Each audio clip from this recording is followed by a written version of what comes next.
dessus. Et les cieux dessus n'appartient qu'au Père des cieux dessus.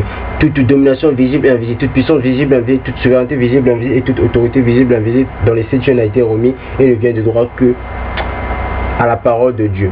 Donc à la parole de Nzambi. Ce terme, ça sera intitulé les sortes d'esclavage ou bien chez le peuple antique. Et bon, l'esclavage chez le peuple antique, les vrais Israélites. Quelle sorte d'esclavage ils ont eu? Qu'est-ce que ça veut dire esclavage et quelle sorte d'esclavage ils ont pu avoir? Je vais prendre 1 Samuel 12.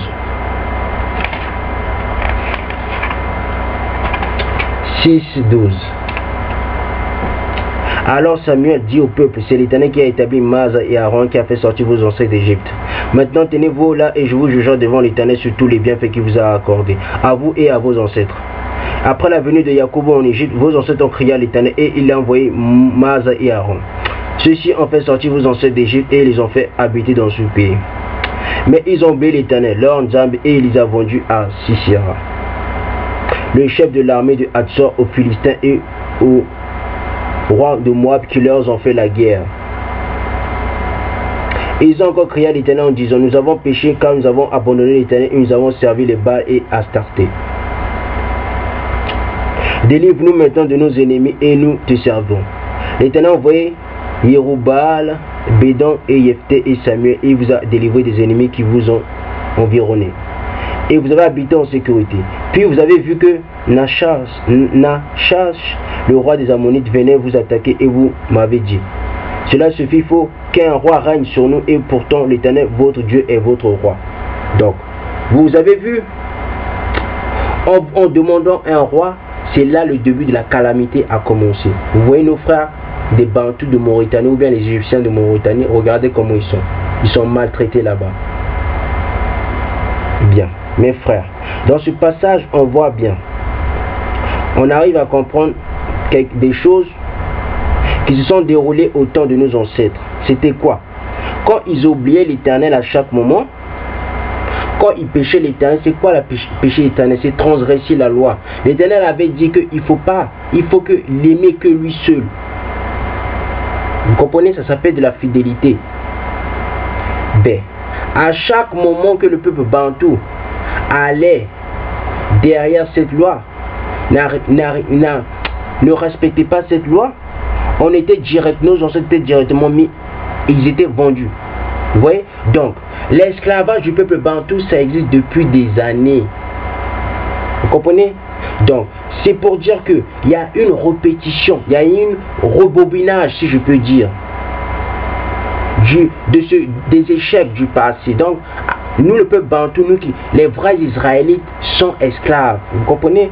Parce que quand les vrais Israélites désobéissent directement à la loi, ils sont esclaves. Donc, eux qui se disent Israélites qui sont là-bas, ils ne respectent même pas la loi de 1. Ce sont des enfants de Lucifer. Ce sont des Algériens, des Tunisiens, ce sont des Espagnols, et ainsi de suite. Ce ne sont pas des vrais Juifs. Vous comprenez? Bien. Donc on a vu que quand ils priaient, ils acceptaient d'adorer des Baals, des Astarté, directement la sentence, elle était très lourde. Donc on a vu une sorte d'esclavage. Et c'est ce que nous sommes en train de subir jusqu'à maintenant, l'esclavage de ce verset-ci.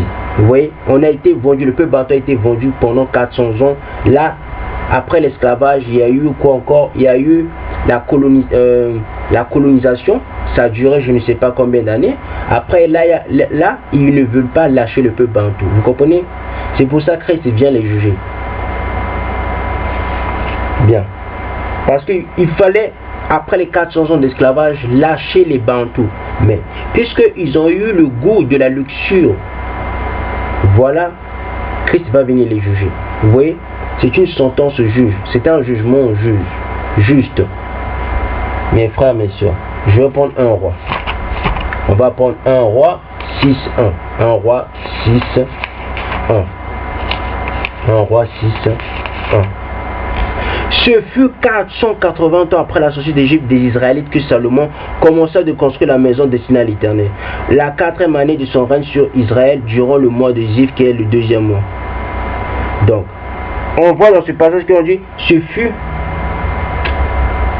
480 ans après la sortie d'Égypte des Israélites que Salomon commença à construire la maison destinée à l'Éternel. Donc, les gens vont dire qu'on a fait 400 ans d'esclavage. Bon, je ne sais pas si j'aurai le temps d'expliquer cela. Je ne sais pas. Bon, on verra ça avec le temps. Est-ce que les Bantous ont fait les 400 ans d'esclavage en Égypte? Je ne pense pas. Parce que si vous lisez bien Genèse, de Isaac, si je me trompe, ou bien de Isaac, ou bien de Isaac ou de Jacob, hein, jusqu'à Masa, ça fait 480 ans. Donc, non, c'est de Jacob, oui, c'est de Jacob. C'est de Jacob, hein. Donc, de Jacob jusqu'à...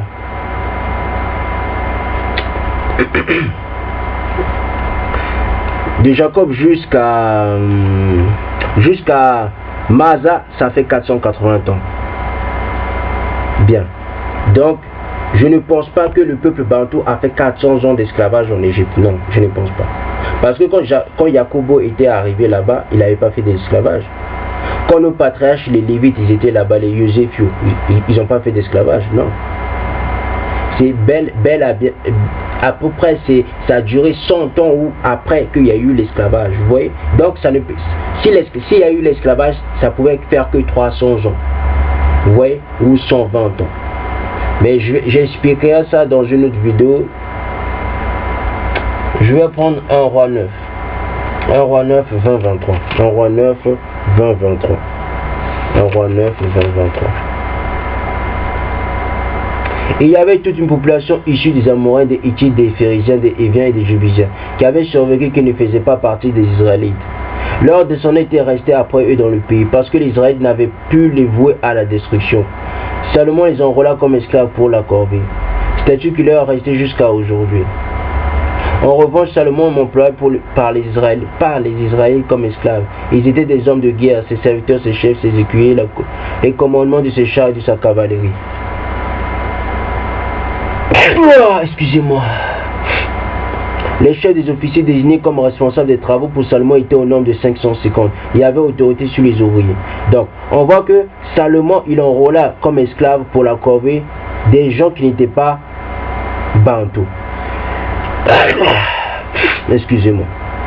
Des gens qui n'étaient pas bantous. Vous voyez? Parce qu'au temps de Salomon, il mettait des gens. L'esclave du temps de Salomon, ce n'était pas l'esclave que nous subissons le peuple bantou. C'était des corvées. Comme corvée, on dit leurs descendants étaient restés après dans le pays parce que les Israélites n'avaient pas pu les vouer à la destruction. Salomon les enrôla comme esclaves pour la corvée. Statut qui leur est resté jusqu'à aujourd'hui. Donc vous voyez, jusqu'à aujourd'hui, ils sont obligés de faire des corvées. Donc les Tutsis, normalement, doivent faire des corvées. Vous voyez, les Amoréens, les Hittites, on ne sait pas qui ils sont parce qu'il y a beaucoup de Noirs. Il y a des Noirs, on se dit sont des Bantous, ça se peut, ne sont pas des Bantous. Vous comprenez? Bien. Donc, on a vu une sorte d'esclavage des corvées. Je vais prendre 2 Chroniques 2. On va prendre 2 Chroniques 2. 2 Chroniques 2, 16, 17. Bien. Salomon compta tous les hommes étrangers qui habitaient dans le pays des Bantous et dans son père Daoudi avait fait le dénombrement. On trouva 153 600. Ils ont pris 70 000 pour porter les fardeaux, 80 000 pour tailler les pierres dans la montagne et 3 600 pour sauver et faire travailler le peuple. Donc vous voyez les sortes de corvées. Donc les corvées que son père faisait, c'est ce que aussi Salomon faisait. C'est ce que Daoudi faisait, c'est ce que aussi Salomon faisait. Les corvées, c'est les fardeaux, porter des fardeaux, tailler les pierres dans la montagne, surveiller, faire travailler le peuple. Hein, les corvées, c'était les fardeaux, porter des fardeaux, les pierres, tailler les pierres dans les montagnes. Voilà les corvées que Salomon aussi faisait aussi. Bien. Mais nous le peuple bantou, nous sommes toujours esclaves. Parce que mes frères bantous, c'est ce qu'ils sont en train de faire jusqu'à maintenant. Aller chercher des diamants, de l'or dans le sous-sol, c'est de l'esclavage. Vous voyez? Bien. Donc le peuple bantou est toujours esclave. Je vais prendre un Chronique 22, 1, 2. Un Chronique 22, 1, 2. Daoud dit, c'est ici que sera la maison de l'Éternel Nzambi. C'est ici que sera l'autel des holocaustes pour les Bantous. Il fit rassembler les étrangers qui se trouvaient dans le pays des Bantous. Et il chargea des tailleurs de pierre de préparer des pierres de taille pour la construction de la maison de Nzambi. Donc, on dit qu'il fit rassembler les étrangers. C'est encore un autre corvée. Il chargea les tailleurs de pierre de préparer des pierres pour la construction de la maison de Nzambi. Donc, voilà. Donc, le passage qui vient de se succéder, c'est le même ce sont les mêmes descriptions que je vous ai fait part de l'esclavage au temps de Daoudi et de Salomon. Bien. Je vais prendre un Isaïe 50. Isaïe 50. Isaïe 50. Isaïe 51, 3. Voici ce que dit l'Éternel, où est la lettre de divorce par laquelle j'ai renvoyé votre mère, ou bien auquel de mes créanciers vous ai-je vendu. C'est à cause de vos fautes que vous avez été vendu, c'est à cause de vos transgressions que votre mère a été renvoyée. Donc vous voyez, c'est le troisième ou deuxième passage qu'on parle du mot vendu. Dans le peuple bantou a eu beaucoup d'esclavage. Mais cet esclavage qu'on parle, c'est en lien avec l'esclavage que nous subissons. Bien. C'est à cause de vos fautes que vous avez été vendus et c'est à cause de vos transgressions que votre mère a été renvoyée. Pourquoi nos matriarcales ont été renvoyées? Parce que c'était des femmes de prostitution. Je suis venu, pourquoi n'y avait-il personne? J'ai appelé, pourquoi personne n'a-t-il répondu? Mon bras serait-il trop court pour vous libérer? N'ai-je pas assez de force pour vous délivrer? Par une simple menace, je mets la mer à sec. Je change les feuilles en désert. Faute d'eau, leurs poissons crèvent de soif et pourrissent. J'habille le ciel d'obscurité et je lui donne un sac en guise de couverture. Donc, dans ce passage, on a vu deux choses. On dit que j'habille le ciel d'obscurité. Donc, les cieux des cieux, l'Éternel n'a rien à voir avec les cieux des cieux. Ce sont une de ses créations. Vous voyez? Même en dehors des cieux, c'est encore une de ses créations. C'est encore une autre existence. Bien. Et il dit, je lui donne en guise de couverture. Bien. Si vous voulez un peu bien réfléchir, réfléchissez. Je ne veux pas trop expliquer, je ne veux pas trop rentrer encore en détail. Dans ce passage, on a vu que vos fautes que vous avez vendues, c'est à cause de vos fautes que vous avez été vendus. Donc, vous voyez, parce que nous avons péché, jusqu'à maintenant, nous péchons contre l'Éternel. C'est pour ça que nous sommes esclaves. Nous sommes esclaves parce que nous rejetons l'Éternel, l'Éternel Dieu. Nous voulons être chrétiens au lieu d'être le peuple israélite. Voilà l'esclavage. Je vous assure, beaucoup de peuples bantous souffrent. Peuple bantou, si vous voulez plus souffrir, mais acceptez votre histoire. Jusqu'à quand vous allez toujours souffrir, mes frères, mes soeurs? Dites-moi. Vous souciez même pas de vous-même en fin de compte. Parce que quelqu'un qui veut se libérer, il va tout faire pour ne pas souffrir. C'est dû à quoi, mes frères? C'est dû parce que la souffrance, vous avez tellement trop souffert que vous avez abandonné. Vous avez dit non, je baisse les bras. C'est de ça, c'est pour ça. Mes frères, mes soeurs, je sais c'est très dur. Je sais, mes frères. Quand je dis je me soucie de vous, ne croyez pas que je suis un menteur. Tout ce que je fais, je le fais pour vous. Bon.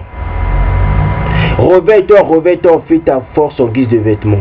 Si on met tes habits de fête Salama, ville sainte en effet, l'incirconcis et l'homme impur n'entreront plus chez toi. Secoue ta poussière, lève-toi et reprends ta place Salama. Détache les chaînes qui enserrent ton cou, toi la déportée fille de Sion.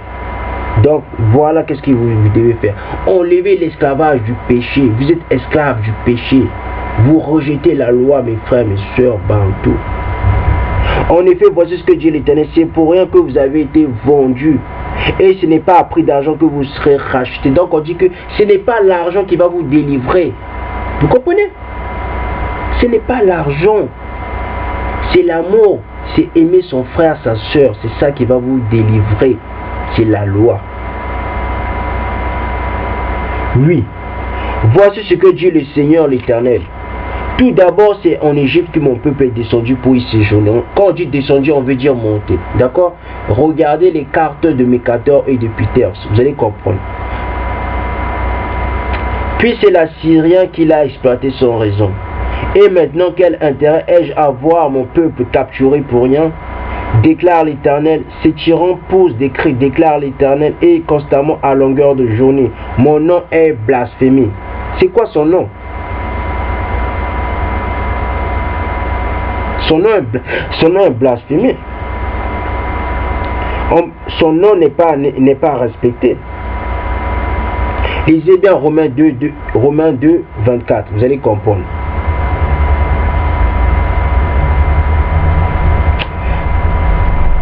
Voilà pourquoi mon peuple connaîtra mon nom. Voilà pourquoi il sera ce jour-là que c'est moi qui parle, me voici. Quel est son peuple? Le peuple égyptien, le peuple bantou et le peuple couchite. Ésaïe 19. Bien. Donc, je vais vous donner directement les passages avant que je poursuive. D'accord, mes frères? Ésaïe 43, 14, 21. Ésaïe 44, 6, 9. Ésaïe 47, 1, 4. Ésaïe 48, 16, 22. Ésaïe 49, 8, 20. Juge 1, 27, 33. 1 Samuel 12, 6, 12. 1 Roi 6, 1. 1 Roi 9, 20, 23. Esther 7, 1, 4. 2 Chroniques 2, 16, 17. 1 Chronique 22, 1, 2. Ésaïe 50, 1, 3. Ésaïe 52, 1, 6. Voilà les passages pour l'instant. Et je vais vous donner encore d'autres passages qui parlent de l'esclavage. Bien. Esther 1, 1, 4. Esther 1, 1. Esther 1, 3, 6. 2 Chroniques 8, 7, 9. 2 Samuel 8, 12, 15. Encore d'autres passages. Exode 1, 13, 14. Exode 2, 11, 12. Exode 2, 23, 25. Exode 3, 7, 10. Exode 5, 4, 9. Exode 6, 1, 7. Exode 12, 37, 42. Exode 13, 1, 5. Exode 15, 11, 16. Ésaïe 1, 1, 9. Ésaïe 11, 10, 16. Ésaïe 14, 1, 8. Ésaïe 35, 5, 10. Ésaïe 41, 11, 16. Ésaïe 43, 1, 4. Bien. Je vais maintenant, on va poursuivre. Je vais prendre 2 Chroniques. 2 Chroniques 8. 2 Chroniques 8, 7, 9. 2 Chroniques 8, 7, 9. Il y avait toute une population issue des Hittites, des Amoréens, des Phéréciens, des Héviens et des Jébusiens qui avaient survécu, qui ne faisaient pas partie des Bantous. Leurs descendants étaient restés après eux dans le pays parce que les Israélites ne les avaient pas détruits. Salomon les enrôla pour la corvée, statut qui leur est resté jusqu'à aujourd'hui. Je répète, d'accord? Au temps ancien jusqu'à maintenant, il y a toujours des étrangers sur la terre bantou. D'accord? Je ne vais pas t'indexer toi mon frère parce que je sais que tu vas croire que c'est toi. Mais ce que j'aimerais te dire mon frère, lis bien ce passage. Il y a toujours, au temps de David jusqu'à Salomon, jusqu'à aujourd'hui, il y a toujours des étrangers sur la terre du peuple élu. C'est pas moi qui le dis, c'est ce que 2 Chroniques 8 dit mon frère. Je vais terminer ce passage. En revanche, Salomon n'emploie aucun des Israélites comme esclaves pour ses travaux. Et ils étaient des hommes de guerre, des chefs de ses écuyères, les commandements de ses chars et de sa cavalerie. Bien, on a bien vu. On a vu qu'ils faisaient quoi comme esclaves? C'était quoi leur corvée? Leur corvée était à base de quoi? Ils étaient des hommes de guerre, des chefs de ses écuyères, vous voyez, les commandants de ses chars et de sa cavalerie. Donc, ça c'est les Israélites, vous voyez. Maintenant, qu'est-ce qu'ils faisaient comme corvée? Ces gens qui ne sont pas Israélites, mais ça, peut-être on va voir ça, on va voir d'autres passages des Écritures. 2 Samuel 8, 2 Samuel 8, 12, 15. 2 Samuel 8, 12, 15. La Syrie, Moab, les Ammonites, les Philistins, Amalek, ainsi que sur le butin désert, fils de Rehob et roi de Tchoba. Daoud se fit encore un an lorsqu'il revint de sa victoire sur les Syriens, au nombre de 18 000, dans la vallée du Sel. Ils étaient des garnisons dans Édom, ils en posta dans tout Édom. Édom tout entier fut asservi à Daoudi. L'Éternel protégeait Daoudi partout où il allait. Daoudi régnait sur tous les Bantous et il faisait droit et justice à tout son peuple. Bien. Donc voilà un vrai roi. Un roi, c'est quelqu'un qui se soucie de son peuple. Un roi, c'est quelqu'un qui fait de la justice sa responsabilité. Vous voyez? Ce ne sont pas comme les gamins capricieux qui nous dirigent. Eux, c'est de l'injustice pure et dure, sans mélange. Voilà. Voilà comment Daoudi se comportait. Mes frères et mes soeurs, je vais prendre d'autres passages des Écritures.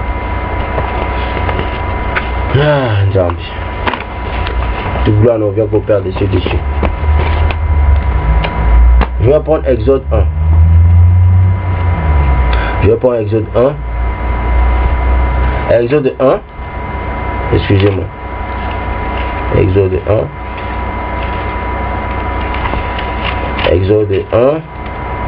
13-14. Hein? Exode 1, 13-14. Alors les Égyptiens soumirent les Israélites à un dieu esclavage. Ils leur rendirent la vie amère par de lourds travaux avec de l'argent et des briques ainsi que par tous les travaux des champs. Ils leur imposaient toutes ces charges avec cruauté.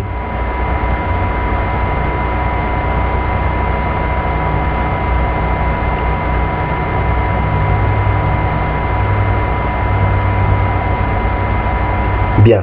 Donc on a vu l'esclavage que le peuple bantou avait subi. Nombreux vont dire oui, historiquement parlant, on n'a pas eu d'esclavage. Moi je dis qu'il y a eu, parce que les pyramides ont été construites par le peuple bantou.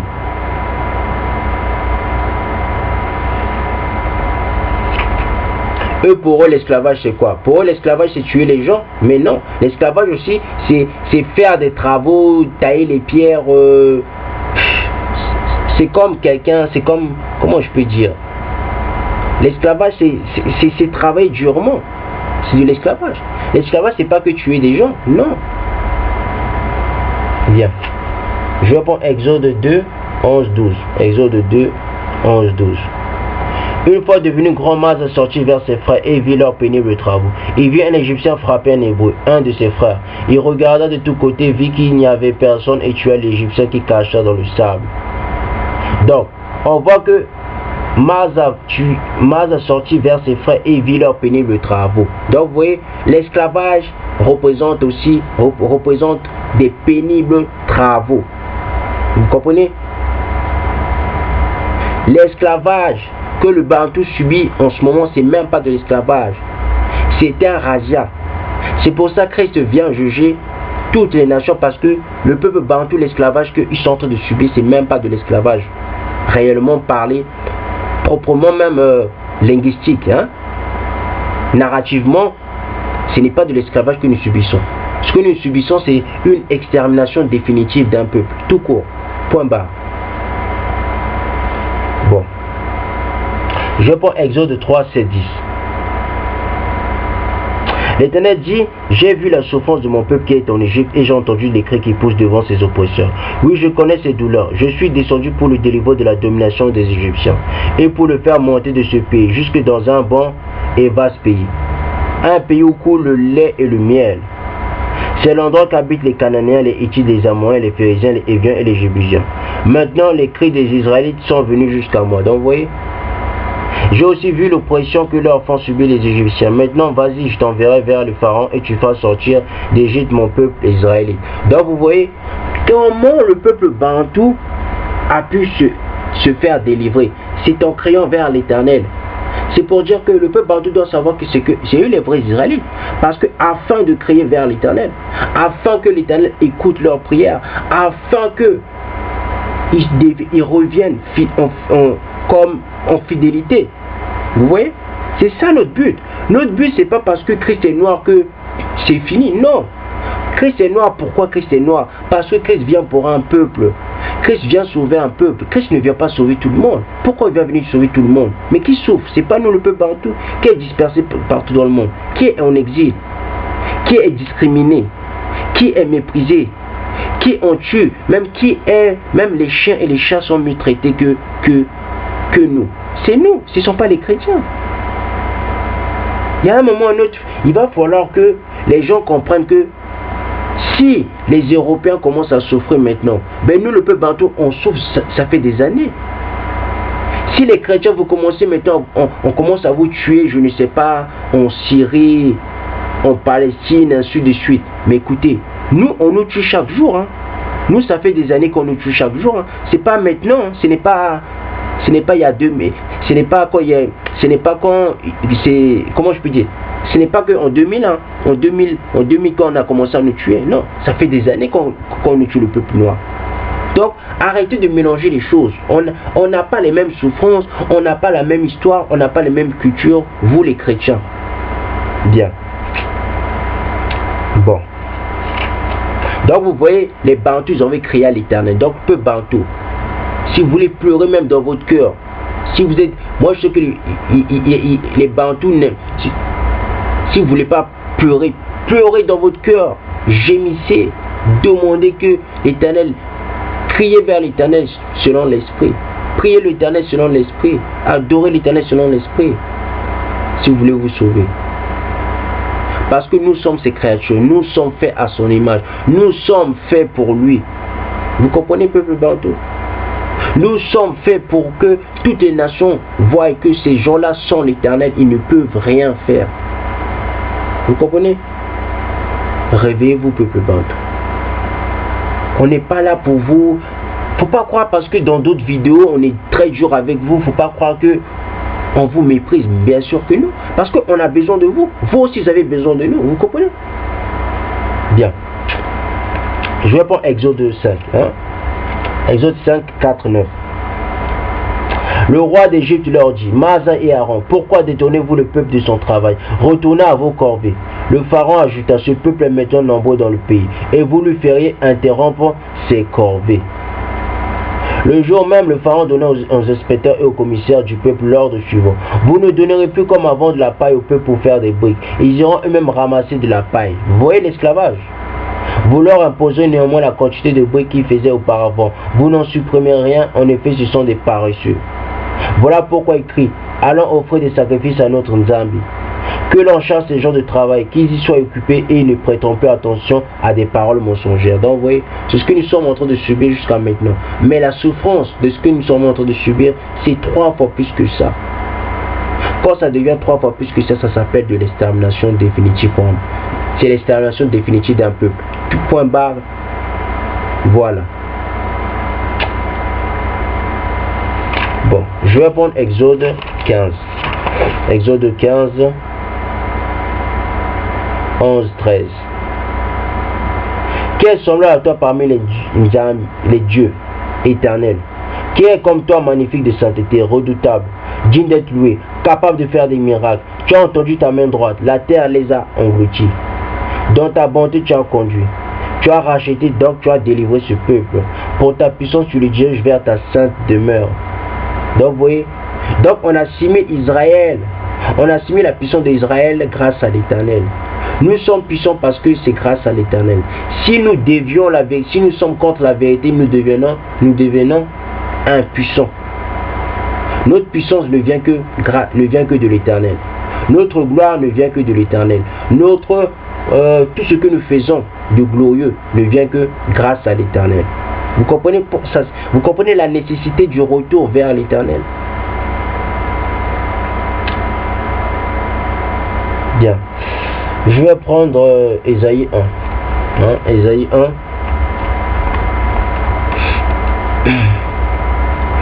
1. Ésaïe 1. Ésaïe 1, 1, 9. Vision d'Ésaïe, fils d'Amos sur Juda et Salama, durant les règnes de Jas et de Yotam, d'Akaz et d'Ézéchias sur Juda. Ciel écoute, terre prête l'oreille. En effet, l'Éternel parle, j'ai nourri l'élevé des enfants, mais ils se sont revoltés contre moi. Le bœuf connaît son propriétaire et l'âne la mangeur de son chef. Cependant, Israël ne connaît rien, mon peuple n'a pas d'intelligence. Bien. Donc, c'est pas moi qui le dis, d'accord? On dit que le peuple bantou, les vrais Israélites n'ont pas d'intelligence. Bien, je poursuis. Ne m'insultez pas, moi je dis justement ce que les Écritures disent. Intelligence veut dire quoi? La capacité de comprendre, la capacité de juger le bien ou le mal. Le peuple bantou accepte la justice. Le peuple bantou accepte l'injustice. Ils acceptent tout. Au lieu d'accepter que la justice, mais ils acceptent tout. Bien. Malheur à la nation pécheresse, au peuple chargé de fautes, à la lignée des méchants, aux enfants corrompus. Ils ont abandonné l'Éternel. Ils ont méprisé le sang d'Israël. d'Israël. Ils ont fait volte-face. À quoi bon vous frapper encore? Vous multipliez vos révoltes. La tête entière est malade et tout le cœur est souffrant. Donc vous voyez, on dit que la tête est malade. Parce que quand je dis dans d'autres vidéos que vous êtes malade spirituellement, physiquement, mental, même dans l'âme, je ne vous insulte pas. C'est vrai ce que je dis. Puisque les Écritures le disent. Vous voyez? Je poursuis. De la plante épée jusqu'à la tête, rien n'est en bon état. Ce ne sont que des blessures. Confusion et plaies vives qui n'ont été ni pensées, ni bandées, ni désinfectées. Votre pays est dévasté, vos villes sont réduites en cendres. Des étrangers mangent les produits de votre sol. Sous vos yeux, c'est une dévastation pareille à la catastrophe opérée par des étrangers. C'est ce que nous sommes en train de voir jusqu'à maintenant. Les étrangers, toutes les nations viennent manger chez les Bantous. Regardez, vous avez vu? Vous avez vu l'image d'avant? Vous voyez cette personne, il est tout maigre. Vous voyez ce tonton, il est tout maigre. Jusqu'à quand toi le Bantou tu n'auras pas un cœur? Jusqu'à quand toi le Bantou tu ne pourras pas? Jusqu'à quand tes yeux servent à quoi, peuple Bantou? Tes organes ça sert à quoi? Ça sert que à tuer, ça sert que à proférer le mal, ça sert que à faire que du mal. Bien, je vais poursuivre. Je vais prendre un autre passage des Écritures. Mais pour l'instant, je vais d'abord terminer. Quand il dit, et la fille de Sion a survécu. Elle est restée comme une cabane dans une ville, comme une hutte dans un champ de concombre, comme une ville épargnée. Voilà. Mes soeurs de Bantou, voilà qu'est-ce que vous êtes devenus. Bien. Je vais prendre Ésaïe 11, 10, 16. Ce jour-là, la racine d'Ésaïe, dressée comme un étendard pour les peuples, sera recherchée par les nations. Son lieu de résidence sera glorieux. Mais l'endroit glorieux, ça sera où? C'est au-delà des fleuves de couche. Ce jour-là, le Seigneur interviendra de nouveau pour racheter, donc pour délivrer le reste de son peuple. Ceux qui sont restés en Assyrie et en Égypte, à Patros et en Éthiopie, à Élam, à Shinéar, à Hamath et dans les îles de la mer. Donc on parle, qui sont restés dans les îles de la mer? Ce sont les entiers, d'accord? Donc on voit que les vrais Israélites sont noirs. Parce que vous les entiers, la majorité vous êtes des Bantous, vous êtes le peuple et vous êtes Israël. Israël, réveillez-vous, vous êtes isolés. Bien, le peuple saint. Réveillez-vous mes frères entiers. Il dressera un étendard pour les nations. Il rassemblera les exilés d'Israël et réunira les dispersés de Juda, des quatre coins de la terre. Donc on voit que Christ vient pour rassembler le peuple bantou. C'est ça l'enlèvement. L'enlèvement c'est le rassemblement. Bien. Il ne vient pas rassembler les chrétiens, non, il vient juger les chrétiens. Matthieu 25, lisez bien Matthieu 25. La jalousie d'Éphraïm disparaîtra, ses adversaires en Juda seront éliminés. Éphraïm ne sera plus jaloux de Juda et Juda ne sera plus l'adversaire d'Éphraïm. Au contraire, ils fondront sur le pôle des Philistins à l'ouest. Les Philistins, ce sont les Égyptiens, d'accord? Ils pilleront ensemble les nomades de l'Est. Les nomades de l'Est, c'est qui? Ce sont des Égyptiens. Ils auront la même mise sur Édom. Et Moab et les Ammonites leur seront soumis. Bien, je vais m'arrêter là parce que je vais terminer parce que je voulais m'arrêter là, mais je vais quand même terminer. L'Éternel prendra le golfe de la mer d'Égypte et menacera l'Euphrate en soufflant avec force. Il partagera en 7 canaux et l'on pourra y marcher en sandales. Et il y aura une route pour le reste de son peuple, pour ceux qui sont restés en Assyrie, comme il y en a eu une pour Israël le jour où il est sorti d'Égypte. Bien. Donc ce qui s'est passé avant, c'est ce qui va se passer bientôt. C'est la même chose. Vous avez déjà lu le cycle de la vie dans Proverbes ou dans Ecclésiaste? Allez-y lire ça, vous allez comprendre. Il n'y a rien de nouveau sous le soleil. Ce qui a été, c'est ce qui sera. Oui, c'est ce qui est. Si on te dit qu'il y a une nouvelle chose, parce que dans le passé, il y avait aussi ça. C'est ce que ça dit aussi. Vous voyez? Le cycle de la vie. Nous sommes dans l'éternel passé. C'est pas moi qui le dis, ça ne sort pas de l'imaginaire, ça sort des Écritures. Je vais prendre Ésaïe 14, 1-8. En effet, l'Éternel aura compassion de Jacob. Son choix se portera encore sur Israël. Donc vous voyez, il leur accordera du repos sur leur terre. Les étrangers se joindront à eux, ils se rattacheront à la famille de Jacob. Donc on dit que l'Éternel va encore porter, va encore avoir de l'amour pour le Bantou, pour les vrais Israéliens. Et il dit, les étrangers, eux qui n'ont rien à voir avec le peuple Bantou, je ne sais pas si c'est qui, ce sont les Édomites, je ne sais pas si ce sont les Asiatiques, je ne sais pas si ce sont les faux Arabes, qui sont les Tunisiens, les Algériens, les Marocains, ainsi de suite, je ne sais pas. Mais ce qui est sûr, il y aura des étrangers qui vont accepter la vérité, d'accord? C'est pour ça, dans la plupart de mes vidéos, je dis aux étrangers, si vous êtes dans la vérité, si vous acceptez la vérité, que tu sois métis, que tu sois je ne sais pas quoi, mais tu seras sauvé, il n'y a pas de problème, d'accord? Bien, c'est pas moi qui le dis, même les Écritures le disent. Donc, ne croyez pas que je fais du charme aux étrangers, que je fais du charme aux métis, je sais pas. Non, non, non, je ne suis pas là-bas, d'accord? Je vous avais déjà dit que je suis un porteur de vérité. Je suis là pour dire que la vérité. Bien. Des peuples prendront et les conduiront chez eux, et la communauté des Bantous prendra possession d'eux dans le pays de l'Éternel. Donc, on dit que les étrangers vont nous conduire chez nous, mais on va les prendre comme esclaves. D'accord?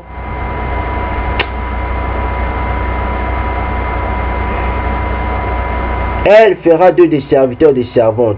Ils retiendront prisonniers ceux qui les avaient déportés, dominant sur ceux qui les ont opprimés. Donc on dit qu'on va dominer sur ceux qui nous ont mis en esclavage, sur ceux qui nous ont opprimés. On va dominer sur eux. Donc quand je dis dans ma vidéo que nous sommes nés pour dominer, arrêtez de mentir. Le peuple Bantou est né pour dominer. Le peuple Bantou est né pour l'autorité. Le peuple Bantou est né pour faire tout ce que Christ fait dans les 7 cieux. Bien, nous sommes les co-héritiers de Christ. Donc nous sommes faits pour dominer. Donc quand je dis dans d'autres vidéos, ne croyez pas que c'est une xénophobie. Non. Si le racisme c'est de la xénophobie, alors là, bon, peut-être c'est un abus de langage. Mais pour moi, je ne suis pas un xénophobe. D'accord? Je poursuis. Le jour où l'Éternel t'aura donné du repos après tant de souffrance et l'agitation après le dur esclavage. Donc on voit bien que le vrai peuple israélite, ils sont en esclavage, ils sont esclaves jusqu'à ce que Christ vienne. C'est pas moi qui le dis, hein. Lisez bien. Je répète. Je repars en arrière. Le jour où l'Éternel t'aura donné du repos après tant de souffrance et d'agitation, après le dur esclavage qui t'a été imposé, tu entendras ce chant s'attirer sur le roi de Babylone. Tu diras, comme l'oppresseur n'est plus là, la dictature a pris fin. L'Éternel a brisé le bâton des méchants. Vous voyez? Parce que Babylone représente la méchanceté sur la terre. Le gourdin des dominateurs, celui qui dans sa fureur frappait des peuples à coups interrompus, celui qui dans sa colère. Donc vous voyez, donc on dit que Babylone, il tue les gens. Comment je peux dire? Il tue les gens chaque jour. Comment je peux dire? Il se repose pas, mais il tue les gens chaque jour. Il fait du mal aux gens chaque jour. C'est ça Babylone. Babylone, c'est la méchanceté, c'est l'incarnation de la méchanceté. Ce n'est pas moi qui le dis, je poursuis. Frapper des peuples à coups ininterrompus. Celui qui dans sa colère écrasait des nations par sa domination est poursuivi sans repos. Toute la terre connaît la paix et la tranquillité. On pousse des cris de joie. Même les cypres et les cèdres du Liban se réjouissent de ta chute. Depuis que tu es tombé, le bûcheron ne montre plus pour nous abattre. Donc vous comprenez? On dit que depuis que la civilisation gréco-romaine va tomber, il n'y aura plus le malheur. Parce que le malheur vient de la civilisation gréco-romaine. C'est pas moi qui le dis, d'accord? Je ne suis pas là pour attiser la haine. Je suis là pour dire la vérité. Ça, même si ça vous plaît ou ça vous déplaise. Je ne suis que là pour dire la vérité.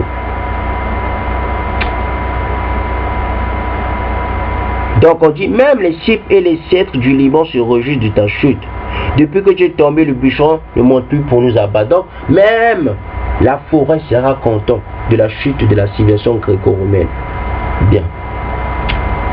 Je vais poursuivre, hein. Je vais prendre un autre passage des Écritures. Je ne sais pas si j'aurai le temps, mais je vais quand même le prendre, mes frères, mes soeurs. Ésaïe 35, 5, 10. Alors les yeux des aveugles seront ouverts, les oreilles des sourds seront débouchées. Alors les boiteux sautera comme un cerf et la langue du miel lancera des cris joyeux. Oui, de l'eau jaillira dans le désert des ruisseaux dans la plaine aride. La terre brûlante deviendra un étang et la terre aride se changera en source d'eau. Dans le repère qui servait de gîte, aux chacals pousseront des rosseaux et des jonques. Il y aura là une route, un chemin qu'on appellera chemin de la sainteté. Aucun impur n'y passera. Donc vous voyez, on dit qu'aucun impur. Donc ceux qui mangent les aliments impurs, vous n'allez pas y passer. D'accord? Ça, on parle du temps de la fin. Donc c'est pour dire que ceux qui mangent les aliments impurs, il ne faut pas les manger. Il ne faut pas manger les aliments impurs. Je poursuis. N'y passera. Il sera réservé pour eux lorsqu'ils suivront ce chemin. Même les fous ne pourront pas s'y égarer. On n'y croisera aucun lion, aucune bête sauvage ne le gravera. Aucune ne s'y trouvera. Ce sont les délivrés de l'Éternel qui marchera. Ceux que l'Éternel aura libérés reviendront. Ils arriveront à Sion avec des chants de triomphe et une joie éternelle, couronnera leur tête. Ils connaîtront la gaieté, la joie, la douleur et les gémissements s'enfuiront. Donc on voit que Christ vient délivrer un peuple. Christ ne vient pas délivrer, je ne sais pas, les chrétiens, non. Christ vient délivrer un peuple. Et qui sont les peuples? C'est le peuple bantou. C'est pour ça, c'est une obligation que le peuple bantou sache que Christ est noir. Parce qu'en sachant que Christ est noir, ils vont... Comment je peux dire? Ils vont pousser leur réflexion un peu plus loin. Ils vont se dire, mais attends, si Christ est noir, pourquoi Christ est noir? Ils vont commencer à se poser des questions. Voilà le but de nos vidéos. Vous comprenez? Bien. Je vais prendre Ésaïe 41. Ésaïe 41, 11, 16. Ils seront couverts de honte et humiliés, tous ceux qui seront furieux contre toi. Ils seront réduits à rien, ils disparaîtront ceux qui t'intendent un procès. Tu auras beau les chercher, tu ne les trouveras plus. Ceux qui te combattaient, ils sont réduits à rien, réduits au néant, ceux qui te faisaient la guerre. Donc on voit bien